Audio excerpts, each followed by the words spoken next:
అక్షయ్ కుమార్ కొత్త Hindi cinema sky force release అయి నిన్న గురువారం ఫిబ్రవరి 13తో 21 రోజులు అంటే 3 వారాలు కంప్లీట్ అయింది. ఈ 3 వారాల గ్రాస్ కలెక్షన్స్ చూస్తే ఇండియాలో ఈ సినిమా వచ్చేసి ఓవర్సీస్లో 13 కోట్లు వచ్చాయి, 14 కోట్లు వచ్చాయి. ఇండియాలో 127 కోట్లు వచ్చాయి. అలా టోటల్గా 3 వారాల్లో స్కై ఫోర్స్ సినిమా 141 కోట్ల గ్రాస్ కలెక్ట్ చేసింది. ఇక అందులో జిఎస్టీ తీసేస్తే, హిందీలో జిఎస్టీ తీసి నెట్ కలెక్షన్స్ చూస్తారు. నెట్ కలెక్షన్స్ వచ్చేసి 107 కోట్లు ఉంది. ఈ సినిమా బడ్జెట్ వచ్చి 140 కోట్లు తీస్తే 107 కోట్లు వచ్చేసాయి. ఇంకో 33 కోట్లు వెనక్కి రావాలి సినిమా హిట్ అవ్వడానికి.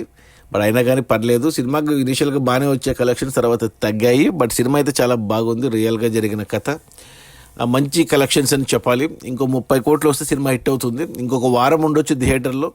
బట్ ఈరోజు చావా రిలీజ్ అయింది కాబట్టి కొద్దిగా కష్టమే సినిమాకి. బట్ అయినా కానీ 30 కోట్లు నష్టమైతే కనబడుతుంది సినిమాకు. బట్ పర్లేదని చెప్పాలి. సినిమాకు 100 కోట్లు నెట్ రావడం గ్రేటే ఈ సంవత్సరంలో. అక్షయ్ కుమార్కి కంబ్యాక్ లాగానే ఉంది సినిమా కూడా చాలా బాగుంది, నేను చూశాను. అది మన అక్షయ్ కుమార్ కొత్త Hindi cinema sky force. Release అయిన మొదటి 3 వారాల్లో 141 కోట్ల గ్రాసు. అందులో నెట్ కలెక్షన్స్ వచ్చేసి 107 కోట్లు. సినిమా బడ్జెట్ 140 కోట్లు అయితే మరో 33 కోట్లు రావాలి సినిమా హిట్ అవ్వడానికి. ఇంకో 3 కోట్లు రావచ్చు ఈ 4వ వారంలో. సో ఒక 30 కోట్లు అయితే నష్టము. సినిమా యావరేజ్ హిట్ అని సెమీ హిట్ అని చెప్పాలి. Okay, bye.